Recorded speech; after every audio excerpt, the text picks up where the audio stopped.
Bismillahirrahmanirrahim. Baik, kita lanjutkan materinya. Yang ketiga yaitu mengenai stack dan QU, Abstract Data Type. Apa itu stack dan QU, Abstract Data Type? Kita akan membahas terlebih dahulu mengenai stack ADT.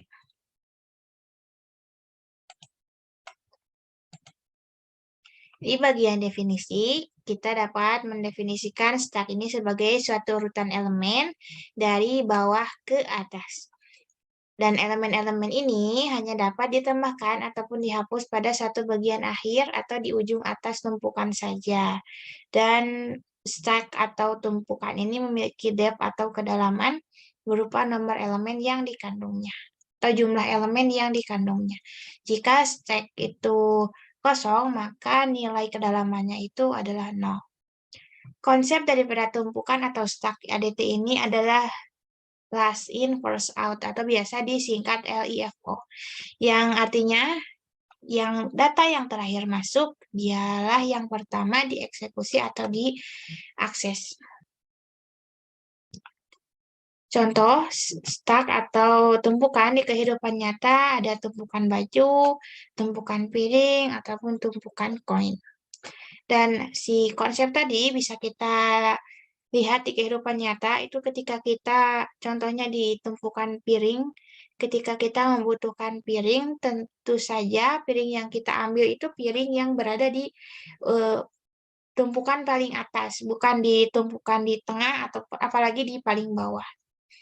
Sehingga konsepnya dari stack itu LIFO atau last in first out.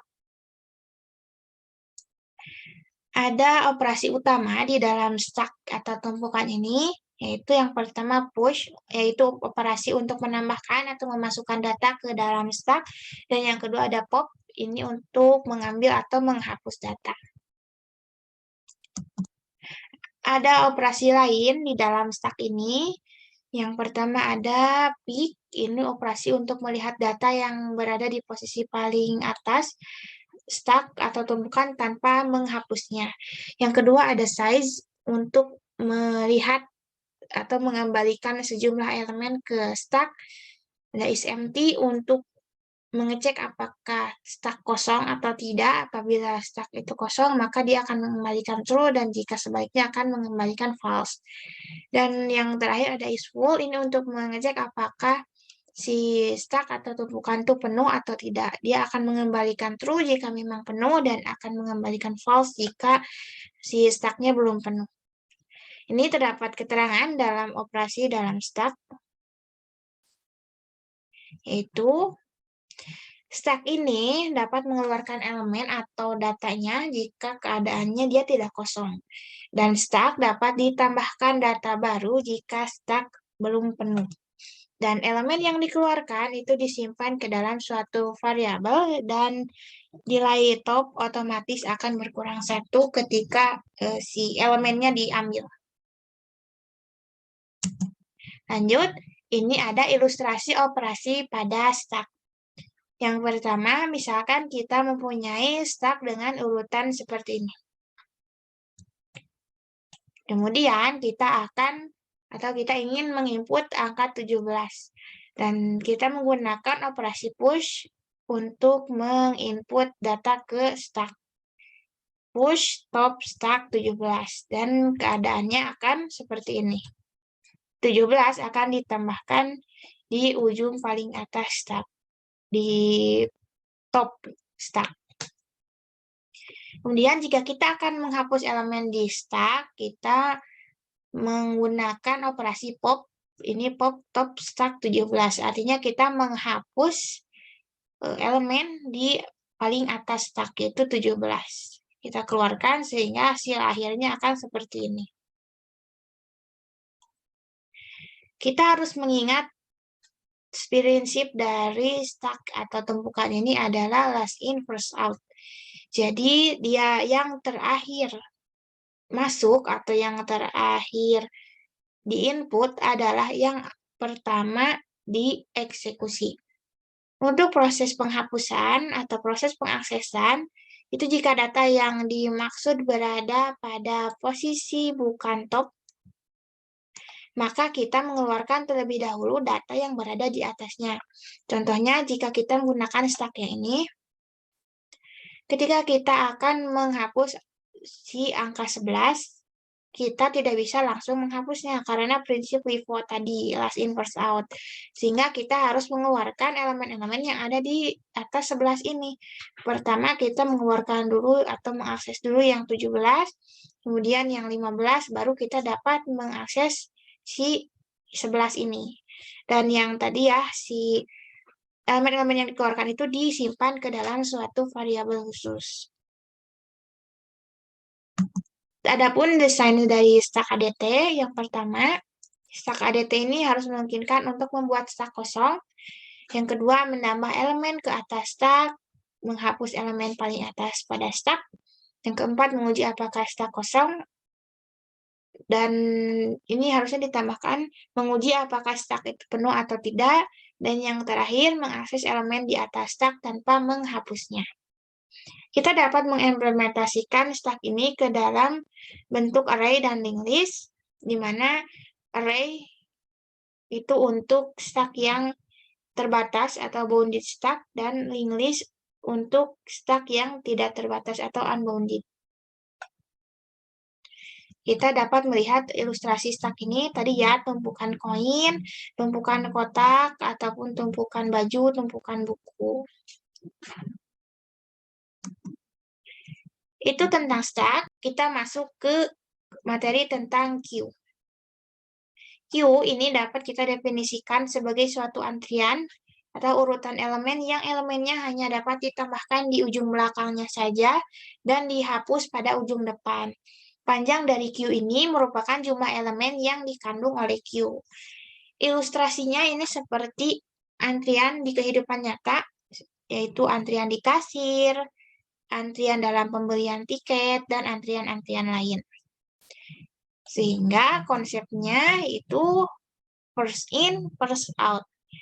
Atau artinya yang pertama masuk adalah yang pertama dieksekusi atau yang diakses. Biasa disingkat FIFO atau FIFO.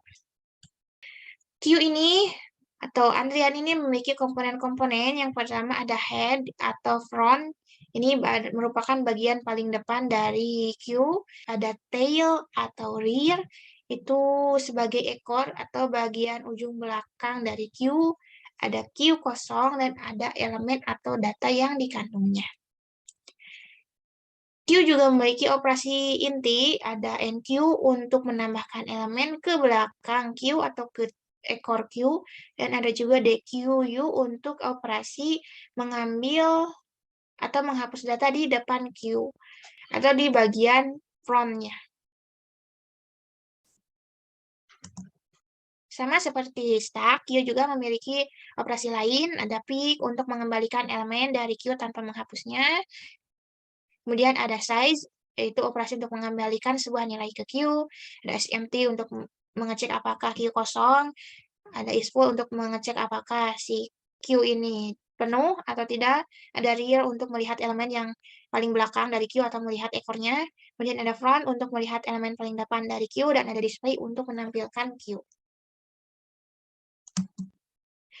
Berikut ada ilustrasi operasi queue. Misalkan kita mempunyai queue yang bentuknya seperti ini. Ketika kita akan menginput nilai, misalkan nilainya ada 15, kita menginputnya ke rear atau ke si ekornya. Bila kita akan menghapus, itu kita menghapusnya pada bagian depannya dengan operasi dequeue. Dan tadi untuk menginput kita menggunakan operasi enqueue. Seperti ini ya. Jadi enqueue dari belakang dan remove atau dequeue dari depan. Proses menghapus itu jika data yang kita maksud berada pada posisi bukan front, maka kita harus mengeluarkan terlebih dahulu data yang berada di depannya. Bisa kita akan menghapus si C ini, maka kita tidak bisa langsung menghapusnya, melainkan harus menghapus dulu si A dan si B-nya dulu.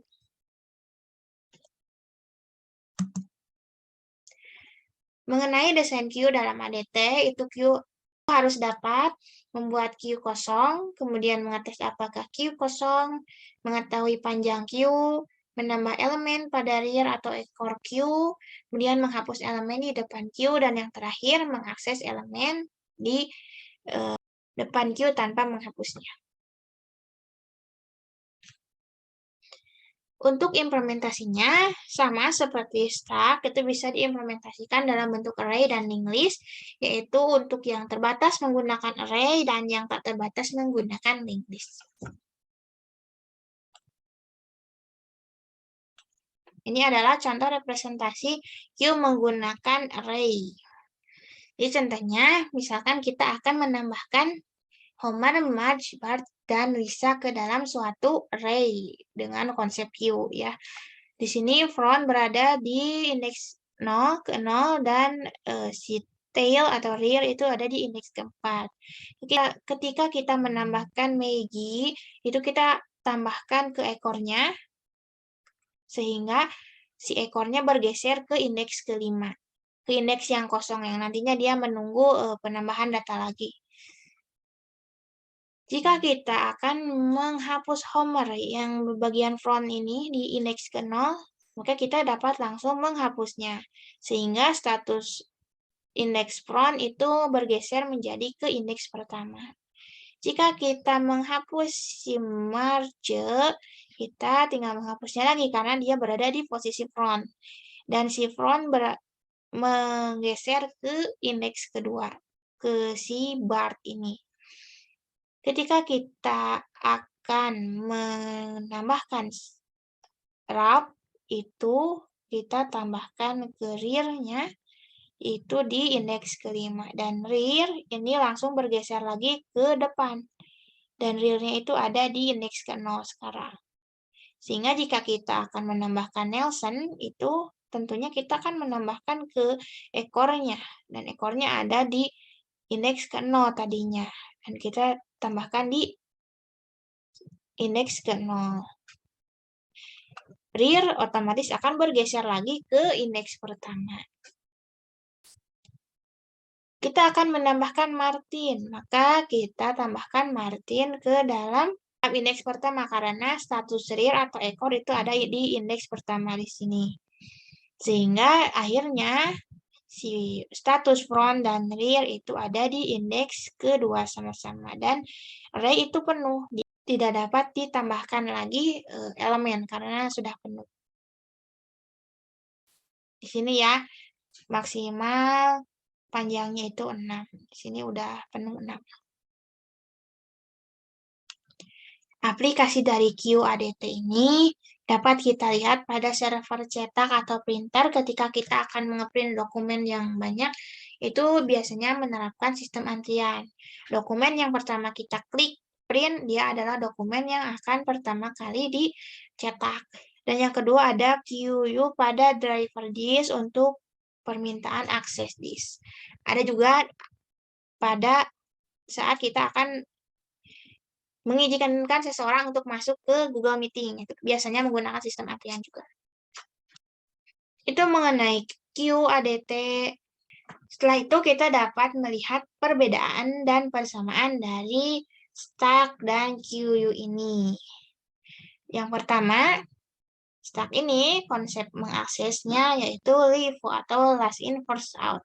Sedangkan QU first in first out.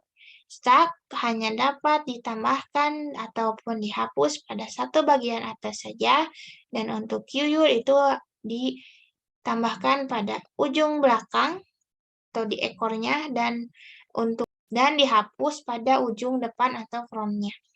Ketika dijalankan, stack ataupun QU ini sama-sama menunggu panggilan data dan diproses pada saat data yang masuk.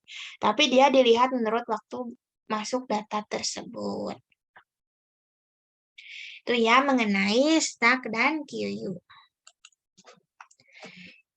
Lanjut ke materi selanjutnya, yaitu tentang list dan set ADT. Yang pertama, kita bahas tentang list terlebih dahulu. Secara definisi,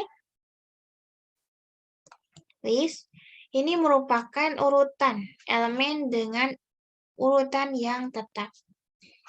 Panjang list itu adalah jumlah elemen yang dikandungnya, dan list ini lebih general dari stack dan QU karena kita lihat konsepnya, kita dapat memasukkan, menghapus, memeriksa, maupun memperbarui elemen dalam list itu dimanapun. Tidak ada aturan harus di belakang, harus di atas, ataupun harus di depan, dan sebagainya, dimanapun. Dan elemen yang sama atau identik di dalam list ini dianggap sebagai elemen yang berbeda. List ini ada 3 jenis. Yang pertama ada ordered list atau list terurut. Ini adalah list yang elemen-elemennya itu diurutkan berdasarkan beberapa karakteristik yang menempel pada elemen. Contohnya nama dalam urutan abjad dan numerik dalam urutan menaik. Sehingga dalam penyisipannya, jika nanti dalam penyisipannya itu, elemen itu sendiri yang akan menentukan di mana mereka akan disimpan. Yang kedua, unordered list. Itu sebaliknya dari list yang terurut, yaitu list yang tidak didasarkan pada karakteristik elemen urutannya, tetapi berdasarkan pada kehendak atau kebutuhan pengguna list. Contohnya daftar belanja ataupun daftar tugas. Yang ketiga ini ada indexed list, adalah list yang elemennya itu direferensikan oleh posisi numeriknya.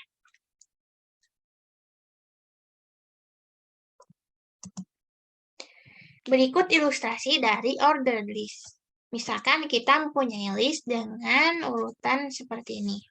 Ketika kita akan menginput nilai 19, karena dia sifatnya adalah list terurut, dan ini adalah kategori numerik, kita akan membandingkan nilai 19 ini di antara nilai-nilai yang sudah ada di dalam list. Karena 19 ini merupakan nilai yang lebih dari 15 dan kurang dari 21, maka dia akan ditempatkan di antara nilai 15 dan 21. Sehingga list akhirnya adalah seperti ini. 11, 15, 19, 21, dan 32. Ada operasi di dalam list ini, yaitu ada get untuk mengembalikan sebuah elemen dari list ke suatu posisi tertentu. Ada insert untuk memasukkan elemen, ada remove untuk menghapus elemen pada list, itu pada kemunculan pertama.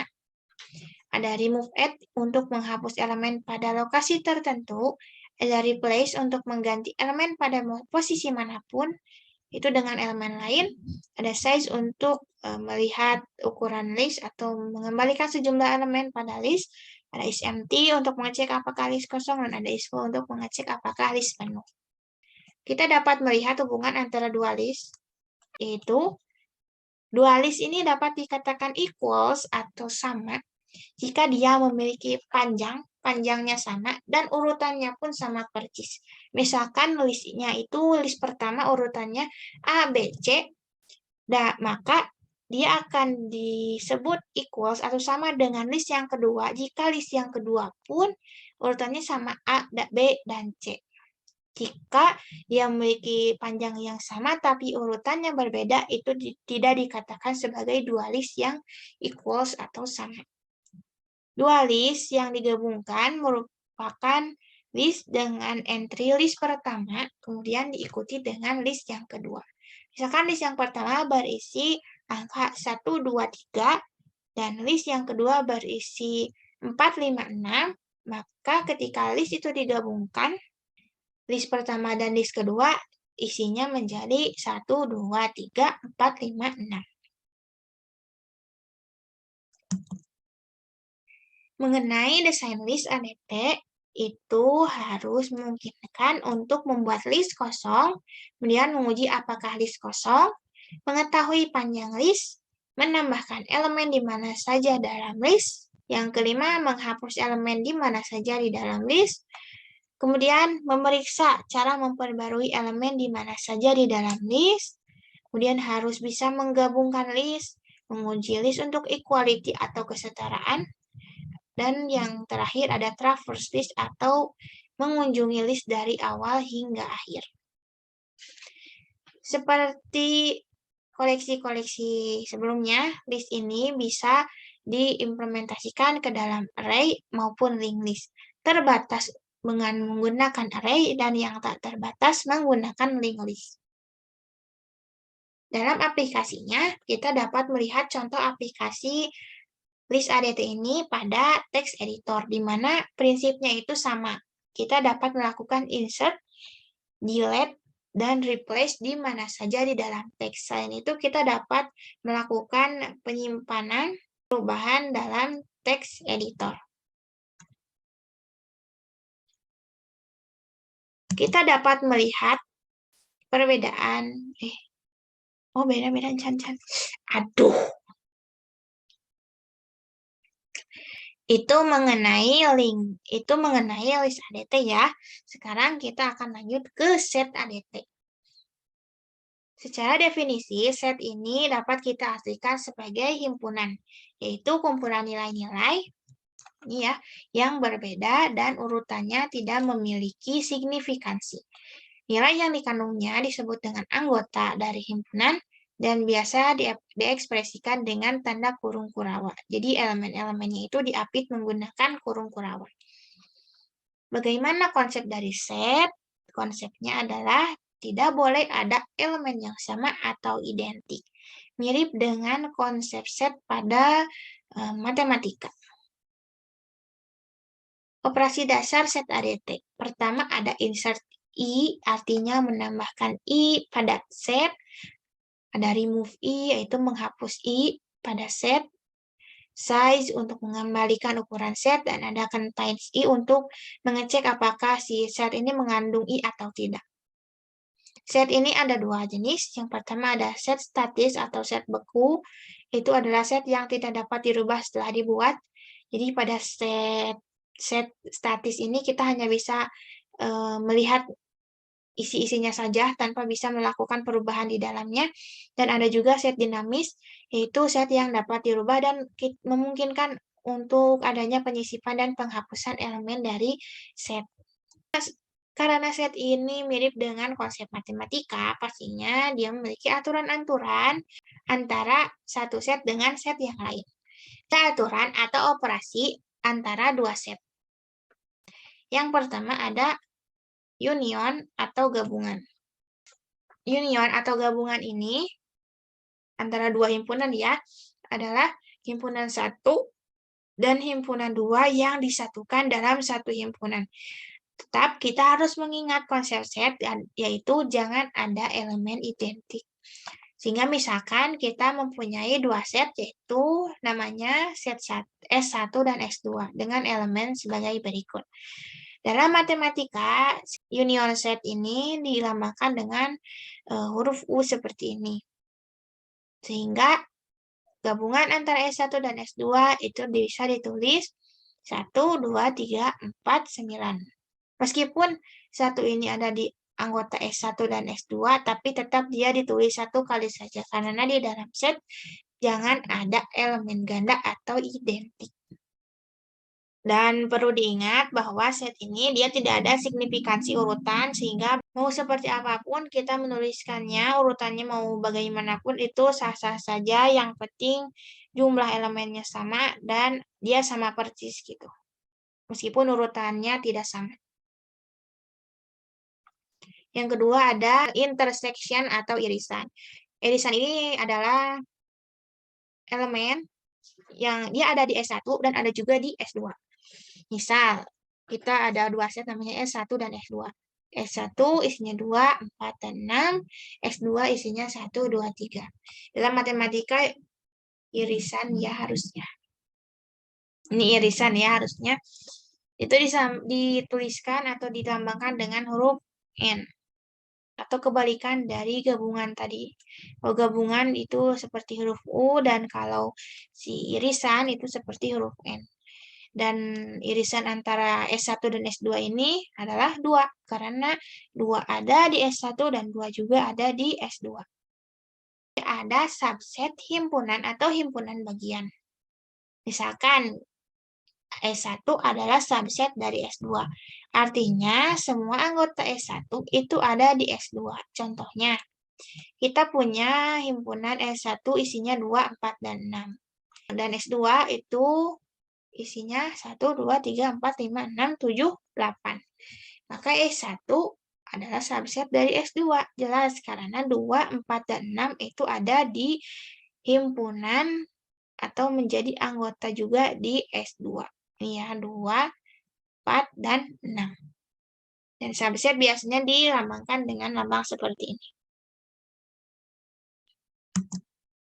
Yang terakhir, ada juga ya difference atau selisih antara dua set. Misalkan kita punya S1, himpunan yang kita beri nama S1, isinya itu 1, 4, dan 9, dan S2 1, 2, 3. Selisihnya, misalkan kita mencari selisih S1 dan S2 dengan operasinya misalnya S1 dikurangi S2. Maka isinya adalah 4, 9. 4 dan 9. Kenapa? Karena yang dianggap sisa adalah dari S1. Karena operasinya S1 dikurangi S2.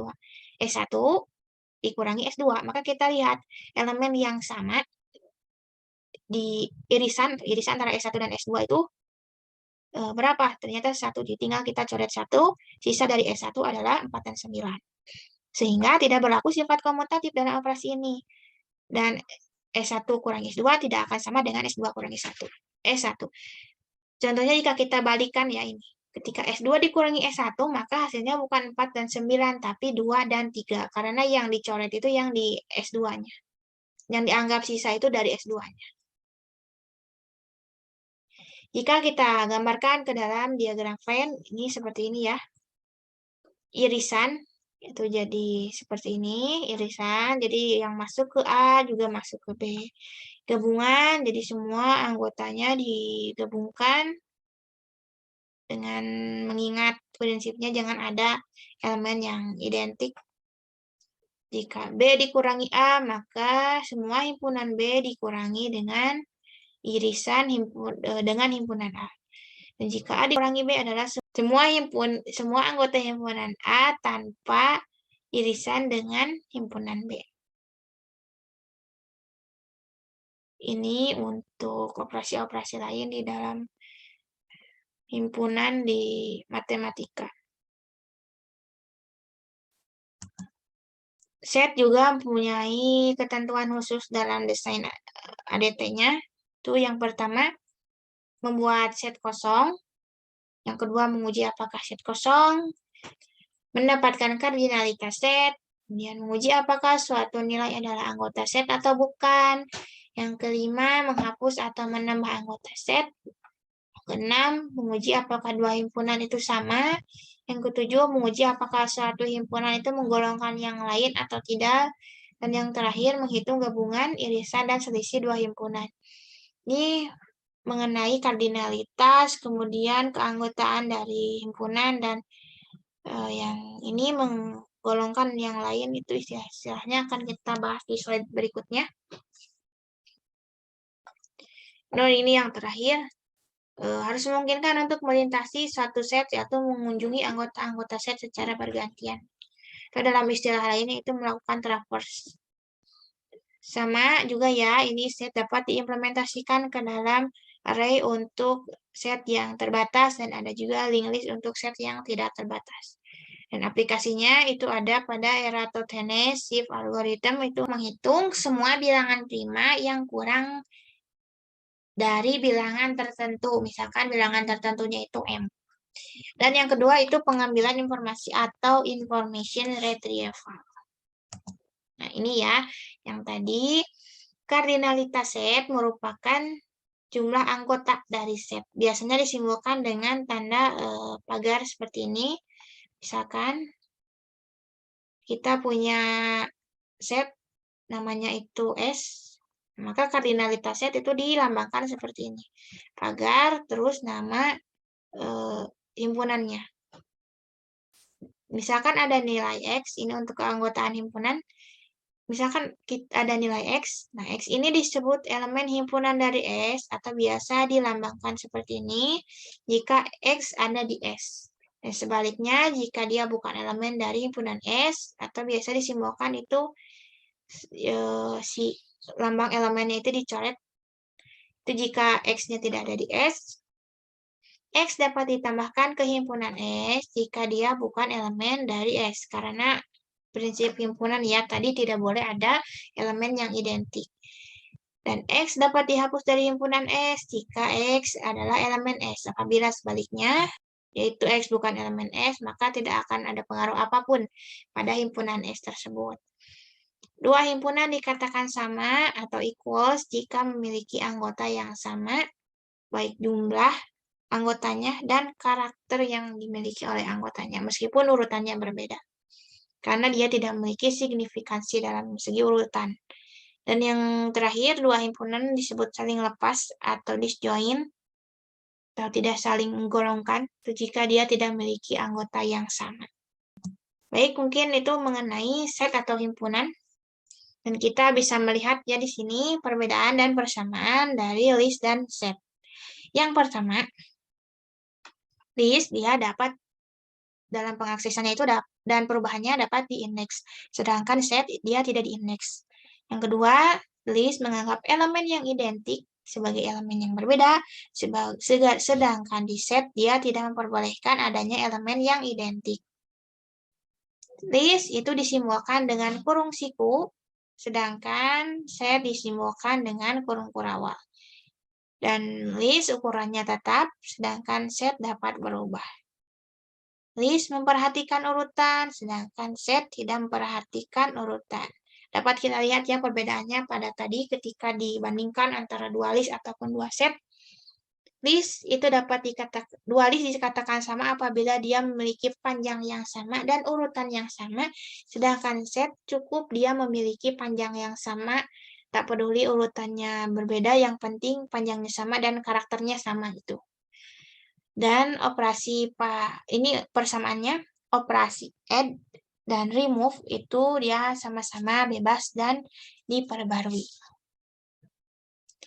Baik, mungkin itu penjelasan mengenai koleksi ADT dari tadi ya, stack dan queue, kemudian list dan set. Mengenai tree sampai FPL trees akan disampaikan di video berikutnya.